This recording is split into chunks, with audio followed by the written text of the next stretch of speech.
All right, with Law Artist, Law's World, Lipstick Bandit is the short film. It's 13 minutes long. You're in New York City. This was done at the School of Visual Arts, correct? It was done with the School of Visual Arts, and I've actually moved to Hollywood now, so I'm in Hollywood. Oh, you're in Hollywood now. Okay, because on your bio it said Yeah, you're in New York City. yeah, I just moved like a month ago. How's the shift from the East Coast to the West Coast? I've lived here before, so it's pretty normal, just warm weather, a lot of sun. It's sunny. So okay, so this was done at your this was like your thesis project, a film school project, like Yeah, absolutely.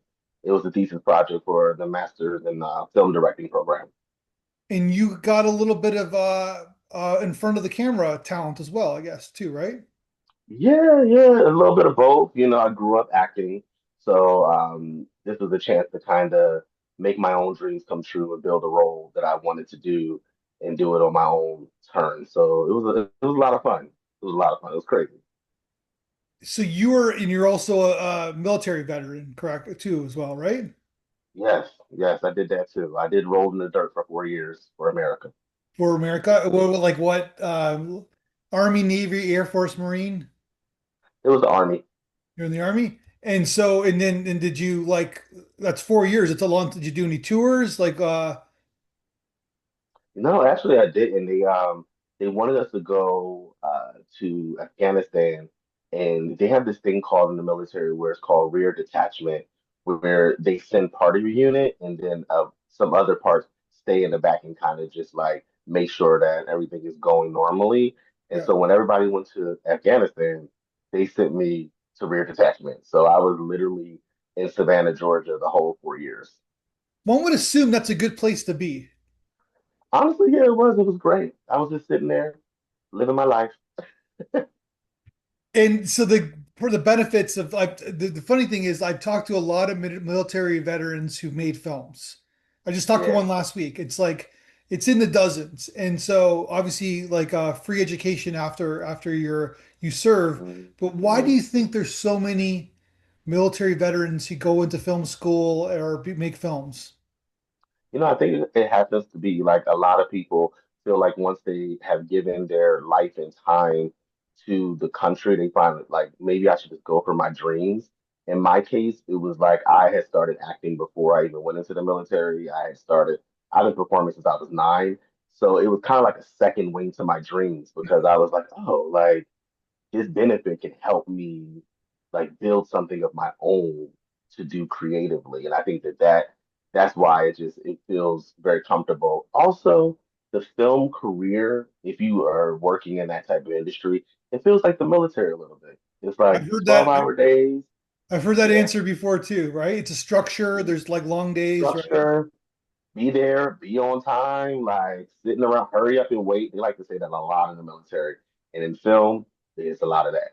So What would your comrade, like, I don't know if you call them comrades, but that's sort of an old term. What would your contemporaries in the military think about this film that you made? I don't know what they would think. Because what's so funny? Being in the military and being like a part of the LGBTQ plus community, Yeah, a lot of people were like super like fearful. Like my mom was like, "Oh, like if you go in there, like yeah. are they gonna kick you out or whatever?" And it wasn't really like that because I had it was like "Don't Ask, Don't Tell" got repealed, and it was a different scenario for me. I think a lot of my military vets would enjoy the film just because it's funny and it shows that we have a different side. Because I think a lot of military veterans, when they go to tell stories, they'll go straight to our military stuff, but my story is totally different.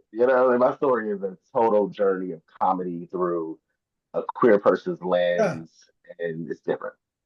No, just because there is that stereotype that there's homophobia in the military, right? So Yeah, you're playing a very, gay character in the film. yeah, absolutely. Yeah. Yeah, So there's not that's that. what I was wondering. Yeah. Yeah, yeah. I mean, there might be some that feel what they feel, but I mean, as an artist, I think you never worry about any other person's opinions besides the audience that loves and embraces you. Like the people that don't embrace you, you have to know. Like my father, when I was growing up, he used to tell me, just as many people that are clapping for you will be just as many people that are booing for you. So you always have to just remember that there's always going to be somebody that doesn't like it or doesn't feel comfortable. But that's cool. You focus on the people who do love it and enjoy it. Yeah. Easier said than done though, right? Yeah, it depends. It depends. Like, I think if you're raised with that mentality, Yeah. then your mind is different. Like, if it's new to you, then it's harder. For me, eh, I'm used to it, so it's not like it's anything new. Like, this is all the same thing. Yeah, not everybody's gonna like something, right? So not Yep. everybody's gonna like you, right? So it will never Yeah, be true. 100%, especially in today's like internet world, right? So social media Yeah, posting. Yeah. absolutely. All right, let's talk about the film. So you wrote the script, you produced it, you're starring in it, you're busy.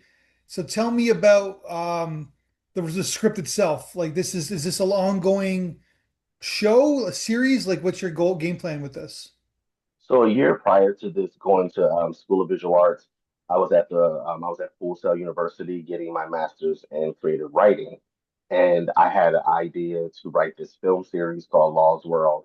So after I graduated there, I created a trilogy of films called Law's World, and then from there, I was like, well, I need to kind of like do a proof of concept film so Yeah. that people know what law feels like or sees like, or so they understand the scripts better.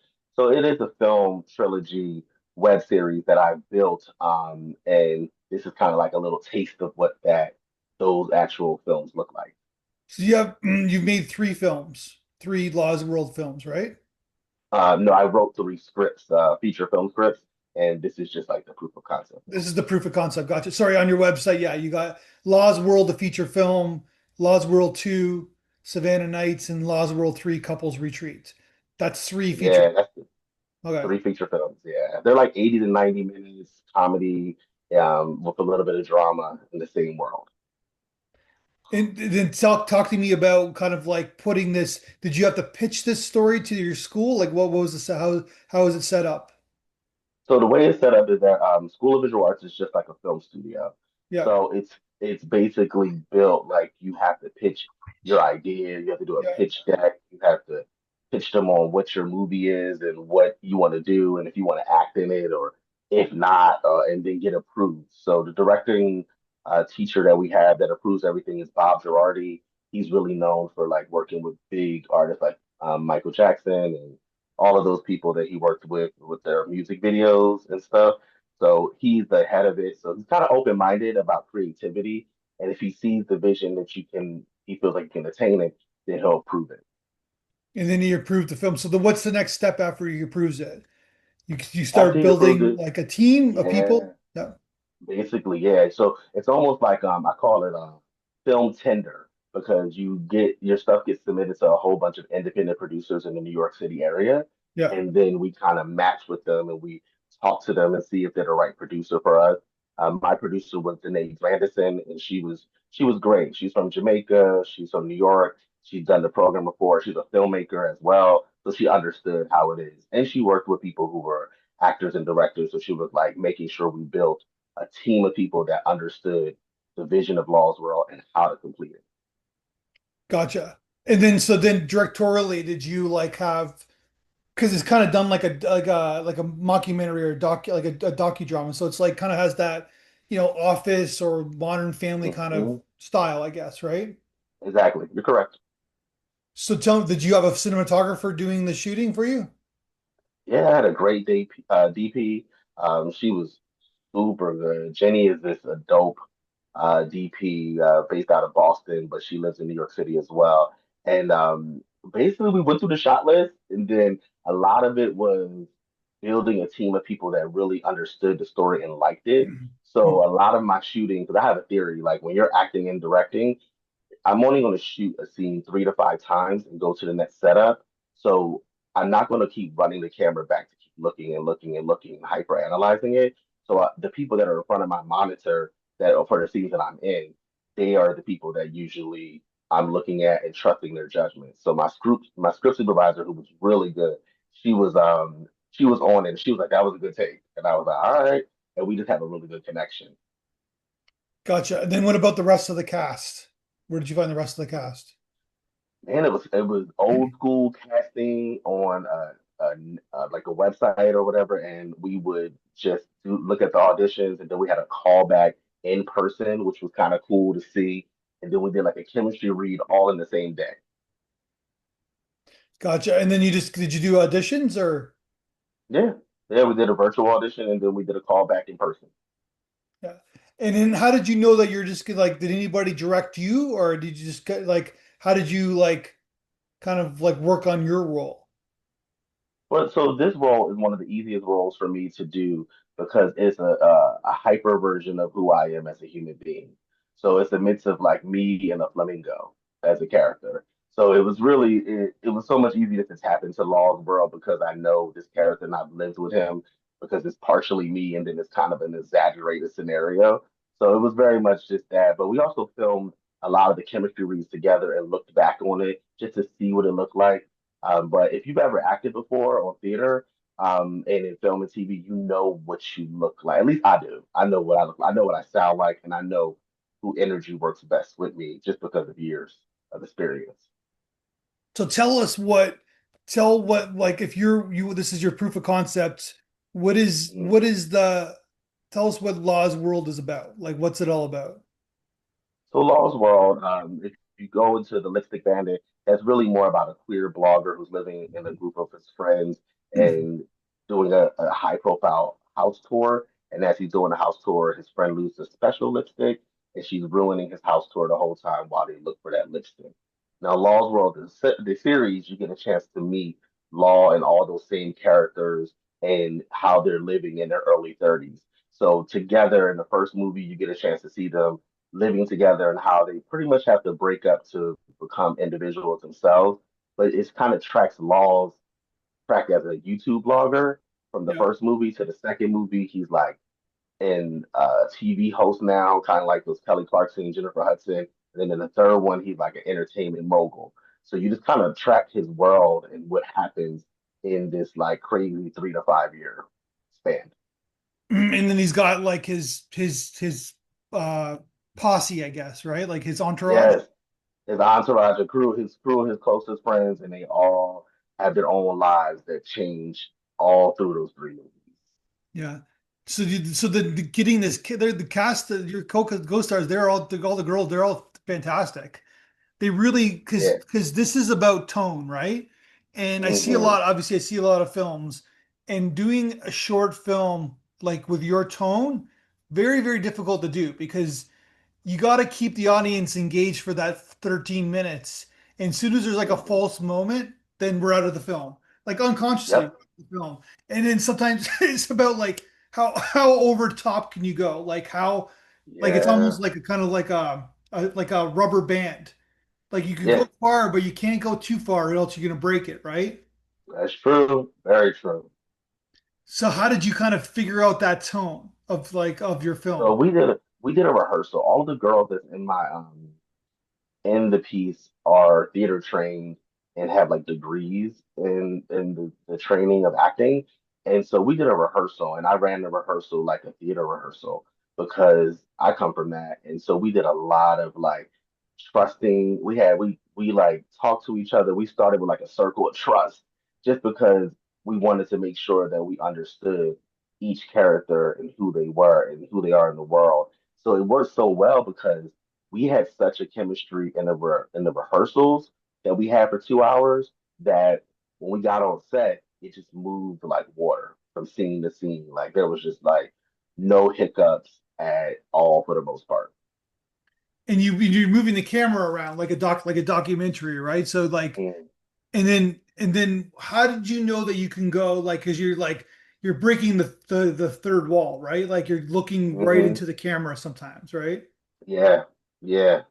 Absolutely. I am looking at the camera. You know, there was an old movie. It's so old though that most people don't know this movie. But it's like Two Can Play That Game. It's by this actress named Vivica Fox from like the 90s and 2000s. She's still active. And she did a movie where she broke the fourth wall. And I remember like growing up and like as a kid watching that movie and being like, I'm gonna do that because everybody used to tell me like, you're good at talking to people, you're good at hosting, and you Yeah. should do that. So when I did the movie, it was like I'm gonna break the fourth wall because I want the audience to feel like they're getting into my world, but they're getting a chance to know who Law Scott is. Yeah. And so, yeah, it was fun. It was a risk because like breaking the fourth wall. Most films don't do that. Most of them. So yeah, they're I said third I said third wall, yeah. Yeah, I meant the fourth wall. But I Yeah, I know guess what you meant. I got you. smoke this is you're probably too young for this, but Smoking the Bandit, I remember they did that. The Mm, airplane movie, which is more of a spoof, but they did that. yeah. Ferris Bueller's Day Off, he did it, right? He Oh wow. Yes, I remember that movie. Yes. yeah. So that you're probably like two or three when that happened, but but yeah, Yeah, maybe.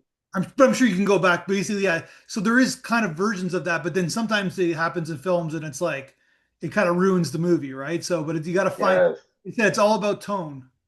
Yeah, I agree. 100%.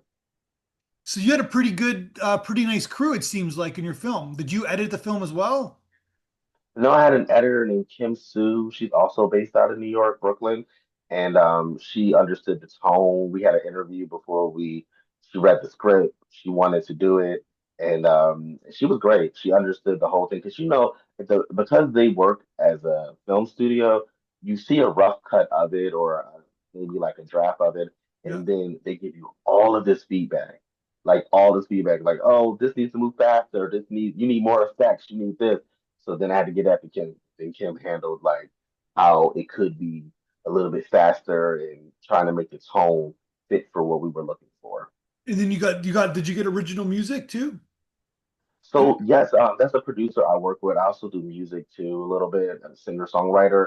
And this producer I worked with before, his name is Ian Litovich, also based out of Brooklyn. And we did it together. We scored it, everything. I had a vision of what I wanted to hear musically, because that's how I do all my songs. I'm like, hey, this is what I hear, and then like the producer starts playing with it, and Yeah. that's how we did the film too. And then someone did the sound design as well. Yes. So in the end of the film, it says that's dedicated to Sarah Fox. Who is Sarah Fox? Mhm. Sarah Fox was one of my high school friends and people that actually was an amazing artist down in New Jersey at one point, and she went to Juilliard and she lost her life. Maybe like her sophomore year, she got murdered in Central Park, really dramatically, and it was always something that I remember because she wrote in my yearbook years ago that before she passed, that one day everybody would know your name because you just have that type of gifting. And I remember being like, yo, Sarah, this is so deep. And then when she passed away, when I started doing this film, I just thought of her and I said, I'm going to dedicate this to her. That's amazing. Yeah, I think you're onto something with this. And it seems like you got the, so what are you looking to do? You're looking to pitch it, you got the proof of concept, you got the screenplays. Yeah, that's the journey. The journey is taking it to film festivals and hopefully pitching it to someone and being able to get it greenlit one of these days. So that's the journey it's on right now.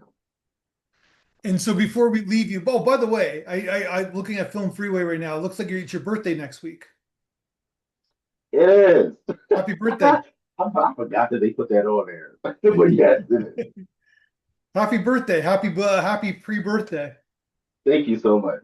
Thank you. You looking forward to it, or do you like birthdays or Oh my God. To be honest, like I'm so low key on my birthday that I always just like don't do like I don't I'm like, please, please, nobody. Like, it's crazy. So, yeah.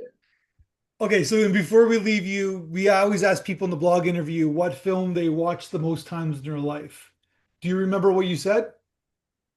Oh my God. I think I said Little Shop of Horrors. Oh no, the Rocky Horror Show. Rocky Horror, yeah, yeah.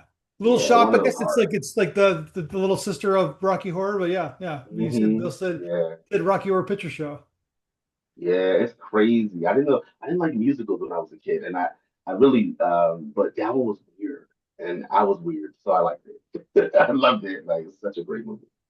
Do you go to those like midnight shows and do like what do they do? Like you're part of the audio, you're part of the film. Like The what's that? call, yeah, you're part of the film. Yeah. Yeah, it's cool, super cool. I did it one time. I was blown away. I was like, the people are really into this.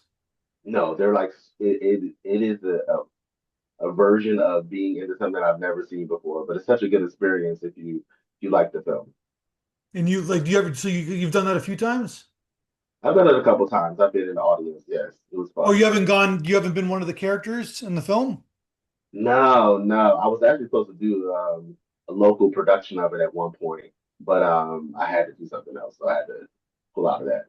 Gotcha. No, but I mean, like, when you go, like, when you're part of the audience and where I went to, they had like some people doing the characters. Like, they Yeah, had they the, dress up. Yeah, they dress up. Like I'm a fan of it, but I don't be dressing up. I feel like you gotta pay me to dress up. I'm not doing all that. gotcha. Well, man, I wish you the ultimate best of success with this project and with everything else. I think that you're a cool guy, and it's like I said, these are hard films to make. I'm like 90% of them do not work, and yours Yeah. work. So, I thank and you so much. Thank you for that. Thank you for your kind words. I appreciate yeah, it. I'm being honest. So basically, keep at it. You're on to something. Okay. Thank you. All right, man. Let's talk soon when we either showcase another film of yours or we promote your feature. All right. Appreciate it.